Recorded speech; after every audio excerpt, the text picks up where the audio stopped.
курулуш компаниясынын колдоосу менен даярдалды. Өспүрүм курактагы балдардын ата-энелери кездешкен маанилүү көйгөйлөр бар. Алардын бири ата-эне менен баланын ортосундагы тыгыз байланыш, ачык мамиленин үзгүлтүккө учурашы. Бала чоңойгон сайын ата-энеден алыстап, көп нерсени жашырып, айтпай, орой жооп кайтара баштайт.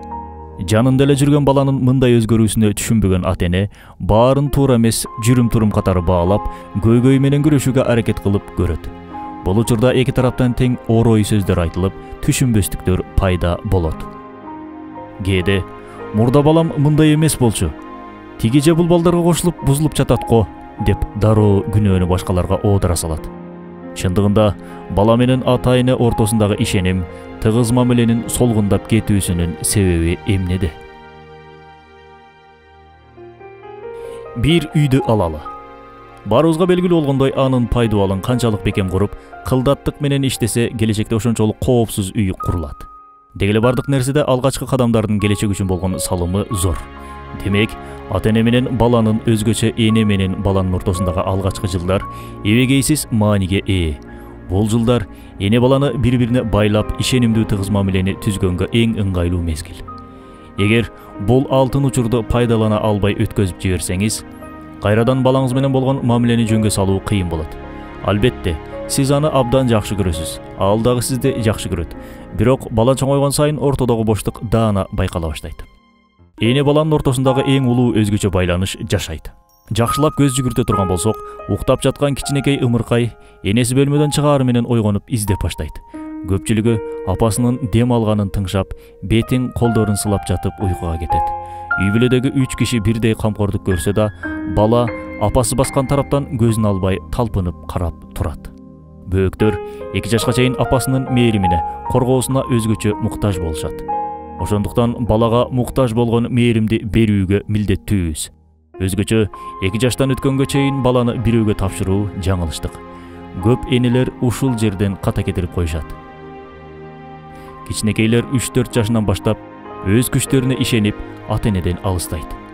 Өзүм деле чачымды тарай алам, өзүм деле кийине алам деген ишеним айлана чөйрөнү, майда чүйдөсүнө чейин таанууга болгон аракет пайда болот. Ал эми бала 2 жашка чейин өз ата-энеси тарабынан гана жашоонун кийинки этабына туура даярдалышы зарыл. Чыныгы энеге муктаж мезгилинде бирөөгө бактырып чоңоюп калганда, өзүм тарбиялайм деп баланы каалагандай ары бери калчоо анын кулк мүнөзүнө терс таасирин тийгизет. Ата-энесине болгон ишенимин азайтат. Ооба, тайэне чоң апа деле небересине жогорку деңгээлде кам көрө алат. Бирок бала үчүн өз энесинин кучагы гана ыңгайлуу. Өз энесине чындап муктаж. Аны бейпил жашоосунан сууруп алуу адилетсиздик. Бала өз ата-энесинин жанында болушу керек деп жатабыз. Бул балдарыбыз менен ишенимдүү курбу болуш үчүн жетиштүүбү? Жок. Өмүр бою ата-энесинин жанынан чыкпаган, бирок сыр бөлүшүп сүйлөшпөгөн, бири-бирин түшүнө албаган канча үй бүлөлөр бар. Ата-эне баласына чындыкты айттыра албай кыйналат. Баласы жалган сүйлөгөнүн токтотпойт. Сезимдери менен бөлүшмөк тургай, силер мени түшүнбөйсүңөр деп кол шилтеп чыгып кеткен учурлар да аз эмес. Мындай жагымсыз абалга келбөө үчүн эң туура жол кайра эле бала менен ата-эненин алгачкы жылдарына барып такалат. Баланын жанында болгонубузга жараша ага туура мамиле кылууну өздөштүрүү зарыл. Мисалы, балаңыз жаңы жыйналган үйдө чачып жатат. Сиздин да сабырыңыз түгөнүп баратат. Өзүңүздү кармап, кел оюнчуктарыңды жыйнайлы десеңиз, бирок бул сөздү айтып жатканда көз карашыңыздан канчалык ачуулуу экениңиз билинип турган болсо, сиз баланы ишендире албайсыз. Балдар аябай сезимтал болушат, аябай көрөгөч болушат, дароо коркуп кетишет. Бул көрүнүш дайыма кайталанса, көзүңүзгө тике кароодон айбыгып баштайт. Демек, сиз балаңыздын ишенимине кире алган жоксуз. Төгүп чачуу, булгоо, жашоого жаңы аралашып келе жаткан бала үчүн нормалдуу көрүнүш экенин кабыл алуу, ата-эненин балага агрессивдүү мамиле кылуусун токтотуп, тарбиялоонун түрдүү кызыктуу жолдорун ойлоп табууга жардам берет. Кечке эле кыйкыра берсек, балдар да көнүп калат. Мисалы, жыйна деп сага канча айтам, кыйкыртпа мени, болбойсуңбу, ылдам дей берсеңиз, балаңыз башталды, же болбосо баратпаймынбы дегенсип тоготпой калат. Мамиле бул этапка жеткенден кийин эне баланын жакын тыгыз мамилесине доо кетет.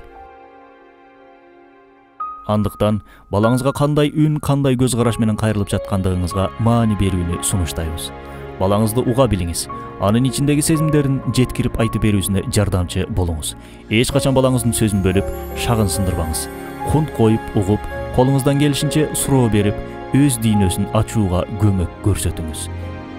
Себеби бүгүн балдарга болгон сабырдуу мамиле келечектеги толук кандуу бактылуу үй бүлөнүн пайдубалы.